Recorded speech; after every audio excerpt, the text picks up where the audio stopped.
കുറച്ച് cute items ആയാലോ. First entry 3 chicks അടങ്ങിയ ഒരു ഗോസിപ്പ് കമ്മിറ്റിയാണ്. നെക്സ്റ്റ് സ്പഞ്ച് ബോബിന്റെ ഒരു കുട്ടി ഓർഗനൈസർ ആണ്. അടുത്തത് വരുന്നത് ഒരു ക്യൂട്ട് ആയിട്ടുള്ള ഒരു 3D ഫ്രെയിം ആണ്. And finally meet my fruity can. ഇനി നമുക്ക് ഇതൊക്കെ എങ്ങനെയാണ് ചെയ്തെടുക്കുന്നത് നോക്കാം. വൺസ് അപ്പോൺ എ ടൈം നമ്മുടെ വീട്ടില് 3 കുട്ടി ചിക്സ് ഉണ്ടായിരുന്നു. ഇവർ ബേസിക്കലി ഒരു ഗോസിപ്പ് കമ്മിറ്റി ആണ്. അതിലൊരുത്തി ഫുൾ ടൈം ഹംഗ്രിയാണ്, വേറൊരുത്തിയാണെങ്കിൽ ഫുൾ ടൈം ഉറക്കും, മൂന്നാമത്തെ ആളാണെങ്കിൽ ഗോസിപ്പിന്റെ ക്വീൻ ആണ്. ഇവര് മൂന്നും ചേർന്നാൽ പിന്നെ പറയേ വേണ്ട. അപ്പൊ പറഞ്ഞു വരുന്നത് എന്താന്ന് വെച്ചാല്, ഈ ഒരു മോഡലിൽ തന്നെയാണ് നമ്മള് ക്രാഫ്റ്റും പോകുന്നത്. അപ്പൊ ഞാൻ നെസ്കോഫിന്റെ ഒരു ബോട്ടിൽ ക്യാപ്പ് എടുത്തിട്ട് ആ ഒരു സൈസിൽ ഒരു കാർഡ്ബോർഡ് പീസൊക്കെ കട്ട് ചെയ്തെടുത്തിട്ട് അത് ക്യാപ്പിൽ വെച്ചിട്ട് ഒട്ടിച്ചു കൊടുക്കുന്നുണ്ട്. ശേഷം അതിന് കളർ ചെയ്ത് കൊടുക്കാണ്. ഇനി നമുക്ക് വേണ്ടത് ഈ 3 പേര് ചെയ്തെടുക്കണം. അതിന് യെല്ലോ ക്ലേ വേണം. എൻ്റെ കയ്യിലാണെങ്കിൽ ആ സാധനം ഒട്ടും ഇല്ലതാണ്. അപ്പോൾ നമുക്ക് വൈറ്റ് ക്ലേ എടുത്തിട്ട്, ഞാൻ വൈറ്റ് ഫോം ക്ലേ ആണ് എടുക്കുന്നത്, എന്നിട്ട് അതിൽ യെല്ലോ കളർ മിക്സ് ചെയ്ത് കൊടുക്കുകയാണ് ചെയ്യുന്നത്. ഇനി ഇത് വെച്ചിട്ട് ഇവർ 3 ആൾക്കാരെ ചെയ്തെടുക്കണം. അപ്പം കുറച്ച് ഡെക്കറേഷൻ പരിപാടിയൊക്കെ എടുത്തിട്ട് ഒന്ന് ക്യൂട്ടാക്കി എടുക്കാൻ പ്രത്യേകം ശ്രദ്ധിക്കണം. ഇല്ലെങ്കിൽ ഗോസിപ്പ് കമ്മിറ്റിയിൽ പരാതി പോകാൻ ചാൻസ് കൂടുതലാണ്. പിന്നെ ഒരു കാര്യം, ലൈക്ക് ചെയ്യാൻ മറന്നവരുണ്ടെങ്കിൽ വേഗം പോയി ലൈക്ക് ചെയ്യുക. അതേപോലെ സബ്സ്ക്രൈബ് ചെയ്യാത്തവരുണ്ടെങ്കിൽ സബ്സ്ക്രൈബ് ചെയ്തുകൂടി ഒന്ന് സപ്പോർട്ട് ചെയ്യുക. അപ്പോൾ ഇവരുടെ ഡെക്കറേഷൻ പരിപാടികൾക്ക് വേണ്ടിയിട്ട് ഞാൻ ലീഫും പംകിനൊക്കെ ചെയ്തെടുത്തിട്ടുണ്ട്. ക്ലേ വെച്ചിട്ടാണ് ചെയ്തത്. ഇത് നമുക്ക് ചിക്സിൻ്റെ തലയിലേക്ക് ഒന്ന് ഒട്ടിച്ചു കൊടുക്കാം. ഇവരെ മാത്രം ക്യൂട്ടാക്കിയാൽ പോരല്ലോ, നമ്മുടെ ക്യാപ്പിനെ കൂടി ക്യൂട്ടാക്കണം. അതിന് വേണ്ടിയിട്ട് ഞാൻ ക്യാപ്പിന് ചുറ്റും 2 ലെയറിൽ ത്രെഡ് ചുറ്റി കൊടുക്കുന്നുണ്ട്. ഇനി നമ്മുടെ ചിക്സിന് ഈ ഒരു ക്യാപ്പിലേക്ക് ഒന്ന് സെറ്റ് ചെയ്തെടുക്കാം. അങ്ങനെ നമ്മുടെ കുട്ടി ഗോസിപ്പ് കമ്മിറ്റിയോടെ റെഡി ആയിട്ടുണ്ട്. എന്ത് ക്യൂട്ടല്ലേ കാണാൻ. അപ്പോൾ ഇഷ്ടമായാലും ഫ്രണ്ട്സിനൊക്കെ ഒന്ന് ഷെയർ ചെയ്ത് കൊടുക്കാൻ മറക്കല്ലേ. ഇനി നമുക്കൊരു കുട്ടി ഓർഗനൈസർ ചെയ്തെടുക്കണം. സ്പഞ്ച് ബോബ് തീമിലാണ് ചെയ്തെടുക്കുന്നത്. അപ്പോൾ അതിന് വേണ്ടിയിട്ട് ഞാൻ ഈ ഒരു ബോട്ടിൽ എടുക്കുകയാണ്. ഇതിൻ്റെ ലാബലൊക്കെ ഞാൻ ഒഴിവാക്കുന്നുണ്ട്. ഇനി ഇതിൻ്റെ താഴത്തെ ഭാഗം നമുക്കൊന്ന് കട്ട് ചെയ്തെടുക്കണം. അപ്പം ഞാൻ ഏകദേശം ഈ ഒരു സൈസിലാണ് കട്ട് ചെയ്തെടുക്കുന്നത്. ഇനി നമുക്ക് ഇതിൻ്റെ ഏതെങ്കിലും ഒരു സൈഡിൽ മൗത്തിൻ്റെ സെക്ഷൻ ഒന്ന് കട്ട് ചെയ്തെടുക്കണം. അതിനാണ് കുറച്ചൊന്ന് ബുദ്ധിമുട്ടാണ്, ശ്രദ്ധിച്ച് ചെയ്യുക, കൈയൊന്നും മുറിയാൻ പാടില്ല. അപ്പോൾ ഇതേപോലെയാണ് ഞാൻ കട്ട് ചെയ്തെടുത്തിരിക്കുന്നത്. ഇനി നമുക്ക് ഇതിൻ്റെ മേലത്തെ ഭാഗം ഒന്ന് കവർ ചെയ്തെടുക്കണം. അതിന് വേണ്ടിയിട്ട് ഞാനിവിടെ പേപ്പർ പ്ലേറ്റ് ആണ് എടുക്കുന്നത്. അപ്പോൾ നിങ്ങളുടെ കയ്യിൽ എന്താണോ ഉള്ളത് അത് എടുത്താൽ മതി. എന്നിട്ട് നമുക്ക് അത് വെച്ചിട്ട് ഇതൊന്ന് മേലത്തെ സെക്ഷൻ ഒന്ന് കവർ ചെയ്തെടുക്കണം. ഇതേപോലെ ഞാനൊന്ന് സെറ്റ് ചെയ്തെടുത്തിട്ടുണ്ട്. നമുക്കിതവിടെ ഒന്ന് മാറ്റി വെക്കാം. ഇനി നമുക്ക് വേണ്ടത് ക്ലേ ആണ്. അപ്പോൾ ഞാൻ മൗൾഡിറ്റിൻ്റെ ക്ലേ ആണ് എടുത്തിരിക്കുന്നത്. ഇതൊന്ന് നമുക്കൊന്ന് മിക്സ് ചെയ്തെടുക്കാം. ഞാൻ ഒന്ന് പരത്തി എടുക്കുന്നുണ്ട്.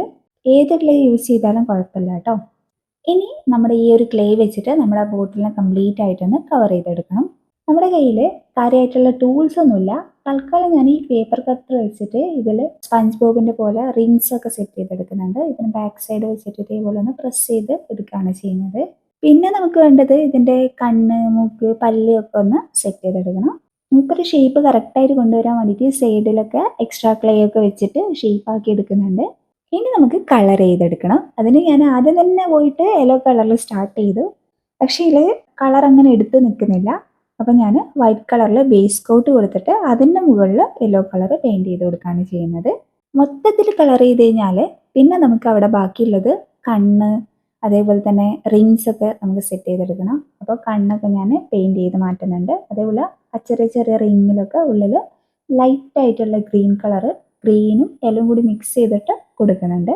അതേപോലെ തന്നെ ഇതിൻ്റെ താഴെ ഭാഗത്ത് ഡ്രസ്സൊക്കെ വരച്ച് പെയിൻറ് ചെയ്ത് കൊടുക്കുന്നുണ്ട്. അതിനിടയിൽ തന്നെ ഞാൻ ഈ ബോട്ടിലിൻ്റെ ഉള്ളിൽ, നമ്മുടെ മൗത്തിൻ്റെ ഉള്ളിൽ ബ്ലാക്ക് കളർ കൊടുക്കുന്നുണ്ട്. അപ്പോഴാണ് നമുക്ക് കറക്റ്റ് മൗത്തായിട്ട് ഫീൽ ചെയ്യുക. അങ്ങനെ മൊത്തത്തിൽ പെയിൻറ് ചെയ്ത് സെറ്റാക്കി എടുത്തിട്ടുണ്ട്. ശരിക്കും പറഞ്ഞാൽ ഈ സ്പഞ്ച് ബോബിനെ പൈനാപ്പിൾ ഹൗസ് എന്ന് മാറ്റിയിട്ട് എൻ്റെ ടേബിളിൽ കൊണ്ടുവരിക എന്നുള്ളതായിരുന്നു എൻ്റെ ലക്ഷ്യം. അത് ഞാനിവിടെ പൂർത്തീകരിച്ചിട്ടുണ്ട്.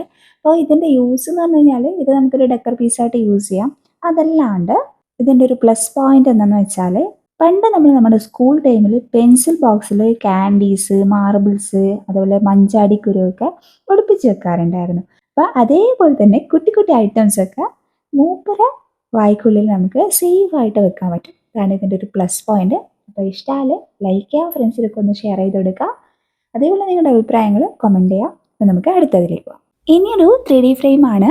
ഇത് വേണേൽ നമ്മുടെ ബെസ്റ്റീസിനൊക്കെ അവരുടെ ബർത്ത്ഡേക്ക് അവരുടെ പിക്കൊക്കെ വെച്ച് ഇതേപോലെ ചെയ്ത് കൊടുക്കാം.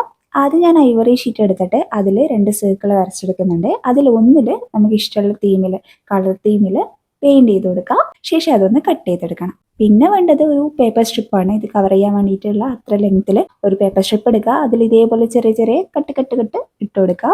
അതിനുശേഷം അതൊന്ന് ഇതേപോലെ ഒന്ന് ഫോൾഡ് ചെയ്തെടുക്കുക.